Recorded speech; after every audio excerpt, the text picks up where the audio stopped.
Welcome back to MK vision Tamil. இன்னைக்கு இந்த வீடியோவில் நாம் பார்க்க போகிறது சமீபத்தில் தெலுங்கில் வெளியான மிக்ஸ்அப் அப்படிங்கிற ஒரு ரொமான்டிக்கல் எமோஷனல் ட்ராமா படத்தை பற்றி தான் பேச போகிறோம். ஸோ இந்த படம் இப்போ தெலுங்கில் மட்டும் அவைலபிளாக இருக்குது. ஆஹா தெலுங்கு ஓடிடியில். ஃபியூச்சரில் தமிழ் டப்பிங்கில் கூட வரும். ஸோ இந்த படத்தில் யாரெல்லாம் நடிச்சிருக்காங்க அப்படின்னு பார்த்தோம்னா ஆதர்ஷ் பாலகிருஷ்ணா, அகன்ஷா கவுடா, பூஜா ஜவேரி அப்படின்னு நிறைய பேர் இருக்காங்க. இந்த படத்துடைய கதைக்கு போகிறதுக்கு முன்னால் இந்த படம் வந்து 18+ இருந்தால் மட்டும் பாருங்கள். ஏன்னா அடல்ட் கண்டென்ட் இந்த படத்தில் வந்து அதிகமாக இருக்கு. ஸோ அதை வந்து நான் முன்னாடியே சொல்லிடுறேன். இந்த படத்துடைய கதை வந்து என்ன அப்படின்னு பார்த்தோம்னா 2 கப்பிள்ஸை வந்து கதையோட ஆரம்பத்தில் வந்து காட்டுறாங்க.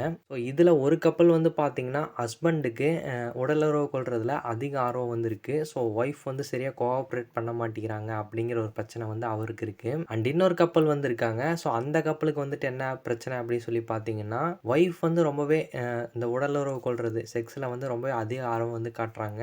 ஹஸ்பண்டை வந்து ஒரு ஸ்லேவ் மாதிரி வந்து நடத்துகிறாங்க. நான் வந்து சொல்கிறதுக்கெல்லாம் நீ வந்து கோஆப்ரேட் பண்ணி ஆகணும் அப்படிங்கிற மாதிரி ஸ்ட்ரிக்டாக ஆர்டர்லாம் வந்து போட்டுட்ருக்காங்க. இவங்களுக்குள்ள ரிலேஷன்ஷிப்பில் வந்து சில விரிசல்கள் வந்து ஏற்படுது. ஒரு சைக்காலஜிஸ்ட்டை போய் பார்க்குறாங்க. ஸோ அந்த சைக்காலஜிஸ்ட் வந்து சொல்கிறாங்க, இந்த மாதிரி நீங்கள் வெளியூர் போயிட்டு வாங்க. ஸோ அப்படி வெளியே போயிட்டு வரதுனால உங்களுக்கு ஏதோ ஒரு சொல்யூஷன் வந்து கிடைக்கும், ஒரு கிளாரிட்டி வந்து கிடைக்கும் அப்படிங்கிற மாதிரி சொல்கிறாங்க. ஸோ இந்த 2 கப்பலுமே சூஸ் பண்ணக்கூடிய அந்த ஒரு இடம் வந்து பார்த்தீங்கன்னா கோவா தான். ஸோ கோவாக்கு இந்த 2 கப்பல்ஸும் போனதுக்கப்புறமா இந்த கதையில் நடந்த விஷயங்கள் வந்து என்னென்ன, இந்த கப்பல்ஸுக்குள்ளே இருக்கக்கூடிய இந்த பிரச்சனையை வந்து எப்படி இவங்க சரி செஞ்சாங்க, இல்லை சரி செஞ்சாங்களா இல்லையா அப்படிங்கிறது தான் இந்த படத்துடைய மீதி கதை அப்படின்னு சொல்லலாம். ஆக்சுவலாக இந்த படத்துடைய கதை, திரைக்கதை இது ரெண்டுமே கொஞ்சம் காம்ப்ளிகேட்டாக தான் வந்திருக்கும். ஸோ இவங்க எடுத்துக்கிட்ட இந்த ஒரு கண்டென்ட்டே வந்து பார்த்தீங்கன்னா இல்லீகலாக நடக்கக்கூடிய ரிலேஷன்ஷிப்பை பற்றியும், அதுக்கப்புறம் ஒத்து வராத ஒரு ரிலேஷன்ஷிப்பில் எப்படி பல்ல கடிச்சிக்கிட்டு வாழ்கிறாங்க, ஸோ அதில் வரக்கூடிய பிரச்சனை வந்து என்னென்ன அப்படிங்கிறத வந்து ஓரளவுக்கு போல்டாக காட்டின மாதிரியே வந்து காமிச்சிருக்காங்க அப்படிங்கிற மாதிரியே சொல்லலாம். ஸோ அந்தளவுக்கு இந்த படத்தில் வந்து விஷயம் வந்திருக்கா அப்படின்னு சொல்லி கேட்டிங்கன்னா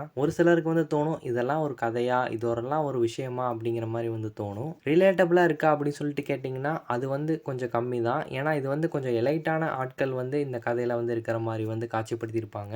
கொஞ்சம் ஹை கிளாஸ் பீப்புளாகவும் இவங்களுக்கு செக்ஸ் தான் வந்து ஒரு பிரச்சனையாகவே இருக்கிறது அப்படிங்கிற மாதிரி வந்து காட்சிப்படுத்தியிருப்பாங்க. ஸோ படம் முழுக்கவே இதை பற்றி தான் வந்து இருக்கும் அப்படிங்கிற மாதிரி கூட சொல்லலாம். இந்த ஒரு விஷயத்தை பற்றி மட்டுமே இருக்கிறதுனால இந்த படம் வெறும் 1.5 மணி நேரத்தில் வந்து நீட்டாக முடிச்சிருந்தாங்க. ஸோ இந்த படத்தில் பாசிட்டிவ் அப்படின்னு சொல்லணும்னா பர்ஃபார்மன்ஸ் எல்லாரும் நீட்டாக பண்ணியிருந்தாங்க. பர்ஃபார்மன்ஸை விட மற்ற சில விஷயங்கள் தான் கொஞ்சம் அதிகமாகவே இருக்கும். ஸோ நான் எதை சொல்கிறேன் அப்படின்னு உங்களுக்கு புரியும். ஆனாலும் இந்த படத்தில் வந்துட்டு ஒரு 4 கேரக்டர் இருந்தாலும் இதில் மேஜராக வந்துட்டு பார்த்தீங்கன்னா அபி அப்படிங்கிற ஒரு கேரக்டரும், அதுக்கப்புறம் மைத்திலி அப்படிங்கிற இன்னொரு கேரக்டரும் வந்து இருப்பாங்க. ஸோ அவங்க 2 பேர்த்துக்கான அந்த ரிலேஷன்ஷிப் வந்து பில்ட் ஆகிறது, ஸோ ஒருத்தருக்கு ஒருத்தர் வந்து அண்டர்ஸ்டாண்ட் பண்ணிக்கிறது, ரொமான்ஸ் மட்டுமே ஒரு கப்புள்ஸுக்குள்ள முக்கியமான விஷயம் வந்து கிடையாது. அதை தாண்டி லைஃப்பில் வந்து எக்ஸ்ப்ளோர் பண்ணுறதுக்கு எவ்வளவோ விஷயங்கள் வந்து இருக்குது அப்படிங்கிற மாதிரி தான் இந்த 2 கேரக்டரையும் வந்து காமிச்சிருப்பாங்க. ஸோ நீட்டாகவே பண்ணியிருந்தாங்க அவங்களுடைய பர்ஃபார்மன்ஸை. படத்தோடைய சினிமாட்டோகிராஃபி நீட்டாகவே பண்ணியிருந்தாங்க.